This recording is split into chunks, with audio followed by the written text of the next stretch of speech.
So what's the same thing with the guitars and when Fender went to Mexico and started chopping down trees they shouldn't have been doing.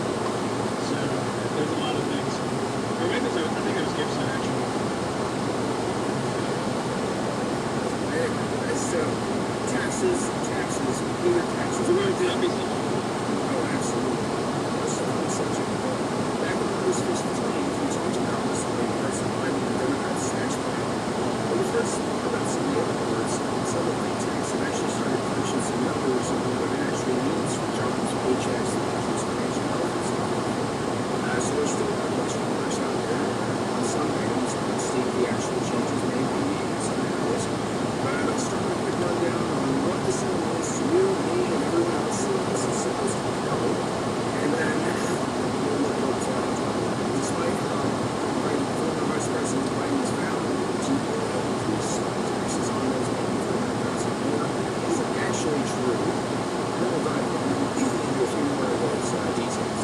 So Biden's tax plan will cut top income earners' pay by 13% immediately and eventually level out to an average 9% decline.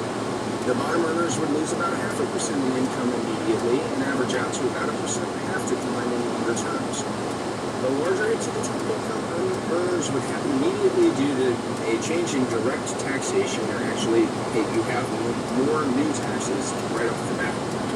Then the number drops off because in 2025 they were already facing expiration of a lot of major tax cuts anyway, so that's why that levels out for them so steep. The bottom earners are impacted by all of those increased taxes on the businesses, and top income earners would basically impact their ability to pay lower income earners. So it's an indirect tax.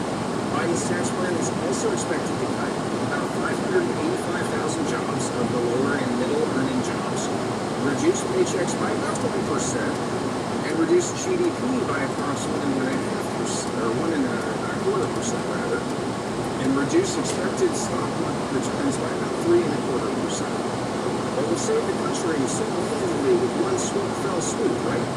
No, the expected revenue generated is about 3.2 to 3.7 trillion, just barely enough to cover what's already been spent this year on the COVID stimulus packages.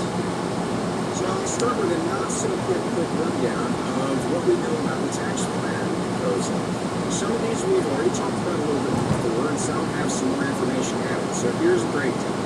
First, retirement savings. And this is one that's been brought up to us before, and we said, well, we'll move off on that right now. We still don't know a whole lot.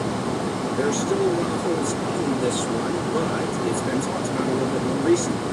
Income deferral for 401ks, 403bs, IRAs, and many other forms of retirement will go away and replaced by an undetermined tax credit. For lower income individuals, this would be a bigger benefit at the expense of the middle and upper income savers.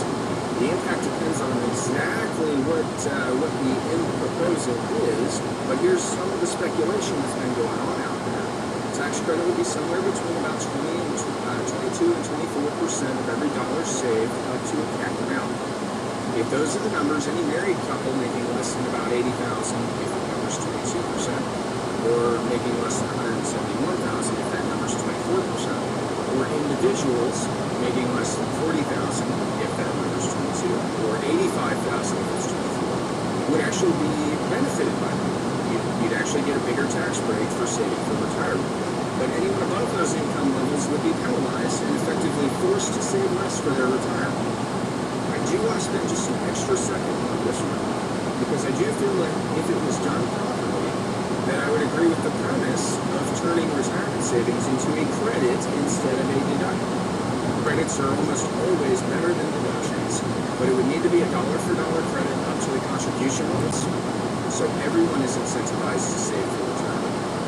Our country already faces a problem in this space. Too few people are saving for retirement, but you shouldn't punish some families for saving while rewarding others, whether they be well off or not. Next thing on the list, increased child and dependent care credits. Under current law, parents can collect a credit of up to $2,000 for each underage 13 qualifying child. This is a refundable credit, meaning that you don't have to actually pay any federal income taxes to get it. You can actually actually get money back if you pay nothing to the government. Under current law, that credit of up to $2,000 is allowed to cover expenses for care of a qualifying dependent, including an eligible child, up to $4,000 for expenses for 2 or more qualifying dependents. In most cases, the income limitation reduces the maximum allowable credit to just $1,200 to $2,400 for 2 or more qualifying dependents. The Biden tax plan would increase this maximum to $4,000 for one, or $8,000 for 2 or more. And families making between $125,000 and $400,000 would receive reduced credits.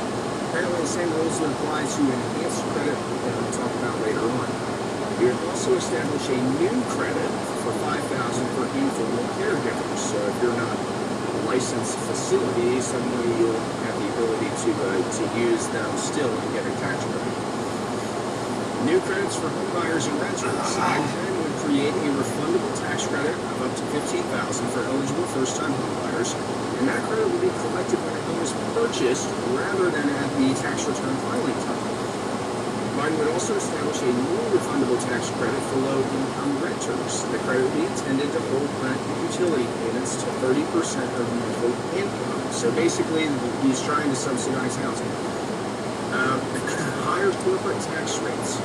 One of the biggest changes here is the 2017 Tax Cuts and Jobs Act brought that from